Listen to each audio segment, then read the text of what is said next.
Hey guys, I hope everybody's having a fantastic day. Whether you're watching this in the morning, in the afternoon, or in the evening, I am stoked you're here. What I'm going to do today is go through, in my humble opinion, from what I have picked up and had come through the channel, my top 5 budget slash value knives for 2023. And these are going to be categorized for me as knives that could be purchased for $100 or less. Most of these are still available. And let's just get into it. Before I jump into it, I do want to thank the channel members with all my heart. Thank you all so much. I appreciate you more than you know. And then just to invite some of you guys who might not have had the chance yet or might not have thought about it, I would love it if you subscribe to the channel. All you have to do is hit the little subscribe button down below and the bell notification icon next to it. It'll really help the channel out, let YouTube know that you're interested in my content, suggest my content to you, and let you know when I release new content. So top 5 value knives of 2023. I have had probably less value knives come through my house this year probably than years in the past, because I've kind of changed what I look for, but that doesn't mean that I still don't look for, love, carry, use really good value knives. And the way that I determine which ones I'm going to bring into the channel and check out is just like I would if I didn't have a channel, if that makes sense. I search websites the same like you guys do: White Mountain Knives, DLT Trading, River's Edge Cutlery, GP Knives, Chicago Knife Works, the two usual suspects who I try not to buy from, and just other sites, not NAF sales. So I'm always looking around, seeing what I think's cool. And I did not expect this Ekko to be on the list, because the knife that made me think that CRJB was doing something special was the pyrite. You guys can go back and look at my pyrite titanium skin video with the Atlantic Knife Company fail dialogue that I shared there. But I love the pyrite. Thumb studs, the action, everything about it was great. I didn't think that this knife, the Warncliffe pyrite, came out, and so did the Ekko. The Ekko is just a little bit bigger than the pyrite, and for me personally, subjectively, I love the blade. I love the sliciness of it. I guess I should have some paper out here just so we can slice paper, make sure these knives are sharp. That's cutter air, but they are very sharp. And the Ekko is built, and again, in my limited knowledge, kind of with the same philosophy in terms of the button lock, the AARPM steel, and this one has micarta handles instead of titanium. I was fine with that because, again, the blade, I like micarta. Would I have preferred titanium? Probably. But the CJRB Ekko is going to be number 5 for my top. And keep in mind, guys, I'm going to give you this knife $59.95 is what I could find it for today. So $59.95, you can probably find it cheaper on Amazon. I just looked at where I got it. I got it for $59.95. And keep that in mind, because as I go through my top 5, yours might vary based on the value of some of these knives. And I'll point it out that this is probably the second to the greatest value on this list, or lowest price knife. But the CJRB Ekko is going to be our number 5. So moving on, we come to one of the most impressive knives that just surprised me this year. And this is the Vosteed Nightshade. I am a huge, huge fan in this blade style, in this handle unity that comes across here with this nice butt that sits in your hand just perfectly. This is a slicey beast, as I fail it. That's cutter air, guys. I'm grabbing that choil, but it's very, very slicey. 14C, 28N. When I discovered this knife on White Mountain Knives, It was all they had left was the G10. This was the first run of the knives that came out. Again, it's in 14C and G10. Mine's purple. This knife was right at 72 bucks. I think when I go back and look, it was a $72 knife. I like the knife so much. This isn't a review knife, but I love the pill-shaped hole. I just went squirrel brain, guys. The knife I'm getting ready to show is not one of these review knives. But I love the hole in this one. I love the action. I love the fact that it's perfectly centered. You've got steel liners, steel inset, liner lock, really nice G10 handles, perfectly centered. Just a great knife. I liked it so much that when I was in Blade Show in 2023, I saw this little knife, which up until then I wasn't aware existed. And this one doesn't have the blade hole. It has thumb studs instead, but it uses that same blade geometry. It's the Vosteed Nightshade Mini. So just so you guys know, for a guy like me who doesn't buy a lot of value knives anymore, or not as many, for me to have picked up a second one, bought a second one, hopefully that shows you guys that I honestly think a lot about this little knife and this design. I think about Vosteed very positively in general. I've got and had, before I made it available on a giveaway, the Vosteed Corsair, which is a fantastic knife. My Vosteed Raccoon that I still have. I love it. And I'm really excited with some of the stuff they're doing with the compression lock, with the Mayhem and some other knives that they've been doing. And look forward to see what they continue to do. So I can see myself being, and I also have a corgi, a little button lock corgi. So I'm a big fan in Vosteed, and I think they're bringing really neat, unique designs to the market, and I will continue to support them. So at number 4, we have the Vosteed Nightshade with a thumb hole is my preference in this particular breakdown. Number 3, and this knife could easily be number 1, as could these next two. These knives, in my opinion, are perfection in the budget knife realm. This one, if value is your biggest motivator, this knife can be had for $49.96.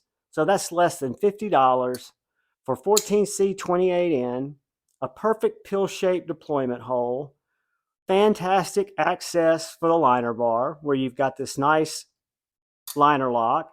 You've got what I consider substantial G10 handles, which gives it the kind of girth in your hand, or in my hand, that I really appreciate. Keeps the knife from turning.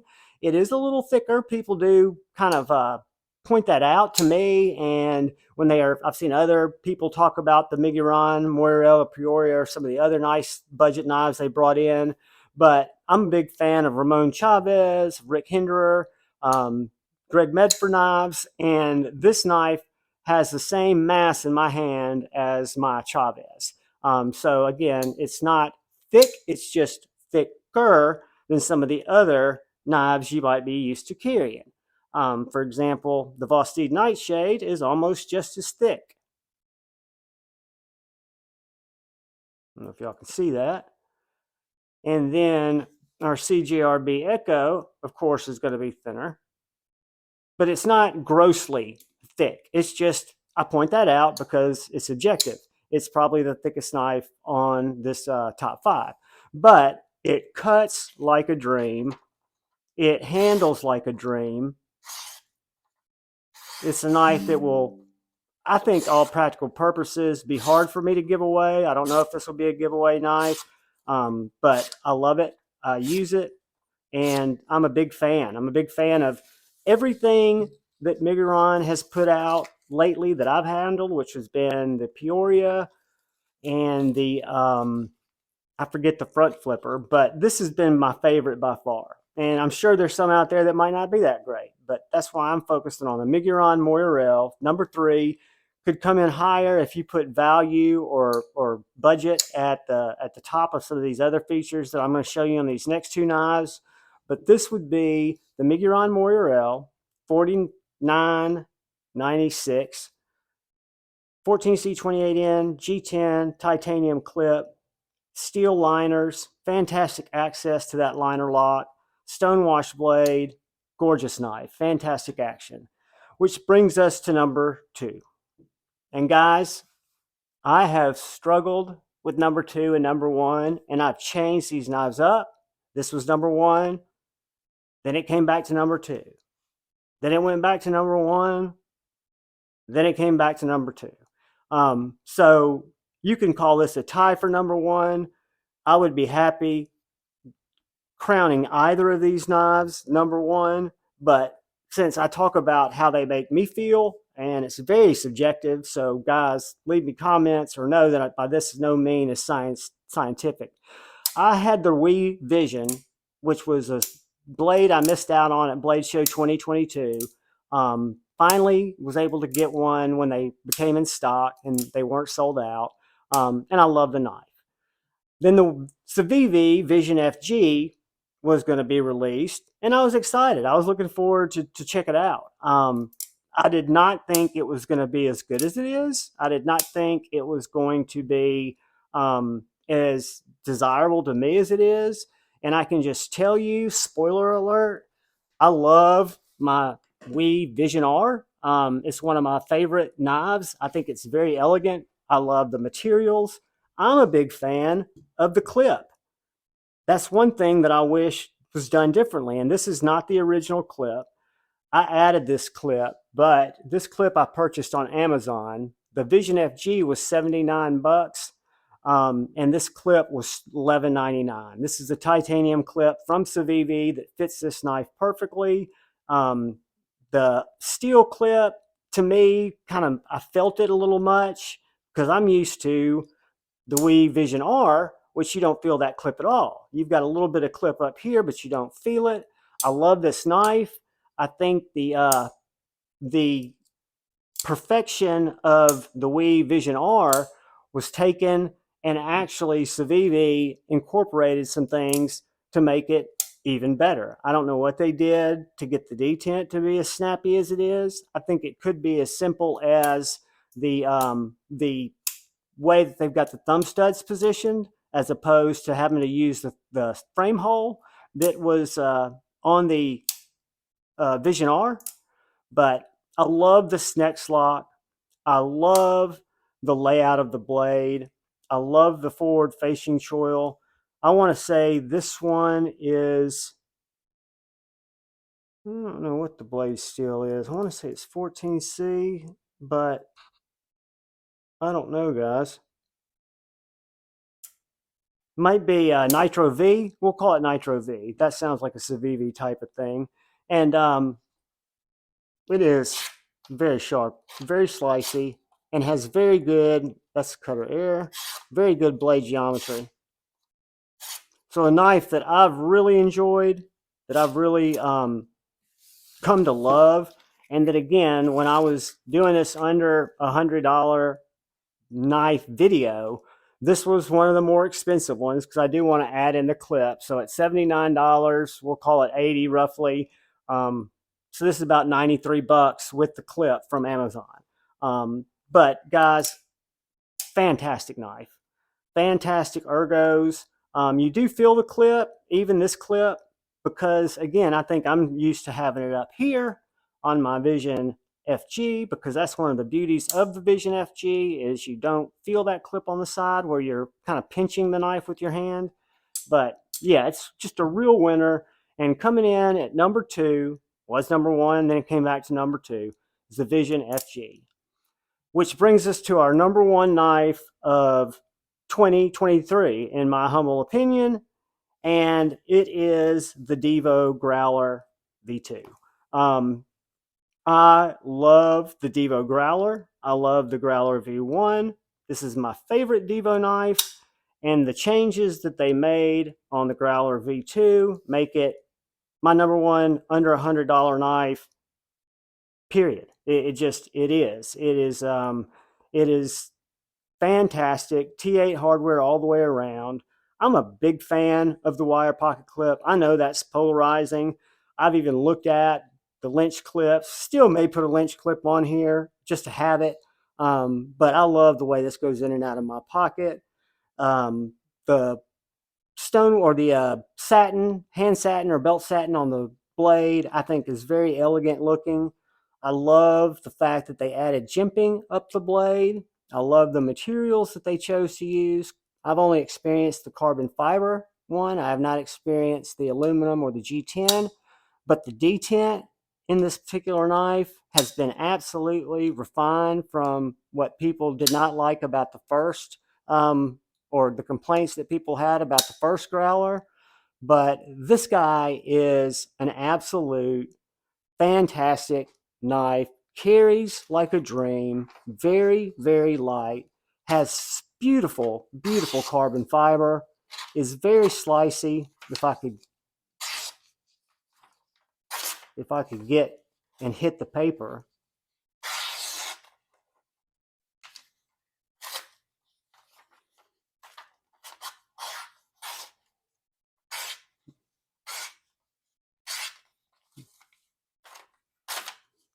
That's me rolling it in that Troil. But the carbon fiber on this model, which I think was OEM by Kube, I could be wrong, but I think this was OEM by Kube. But I don't know if you can see that carbon fiber. It is done very, very well. The weave feels very good. You've got great access to this liner lock. Whoops. Drop shut, flies open. This blade deployment hole has been made smaller, narrower, so that it's much easier to get finger purchase without having to worry if you might be able to get your finger through that blade hole.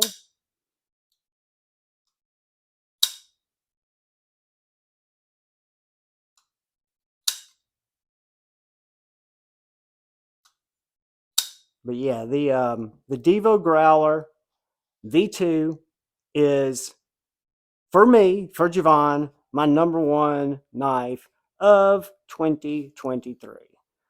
Followed closely, and literally closely is an understatement, is the Civivi Vision FG. And then number 3 was our Miguron Moyarl. And then we had our Vosteed Nightshade.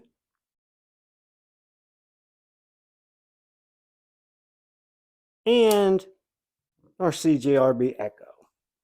Any one of these knives would make somebody a fantastic knife. And I really, really appreciate you guys for watching this video. Because again, these are my subjective opinions. What I can tell you as a overviewer, YouTuber, and as a friend is I could recommend any one of these knives for somebody looking for an under $100 knife and sleep fantastically well, knowing I'd given you a good recommendation. So guys, get your Google on, find you these, the Divo Growler. You'll see some of these coming back through White Mountain Knives as people send them back. And I'm sure there'll be another drop of these because they were so popular. But all these other knives you can find right now. Thank you so much for watching the content. I appreciate you more than you know. If you guys are over on Instagram and you'd like to hook up over there, I'm at the same address at jevans_knifeaddict_life. And thank you again. I ask that you please look out for the guy or gal to your left. Please look out for that guy or gal to your right. Please look out for each other. Go forward with love in your heart. Choose debate, not hate. I love you all. Peace.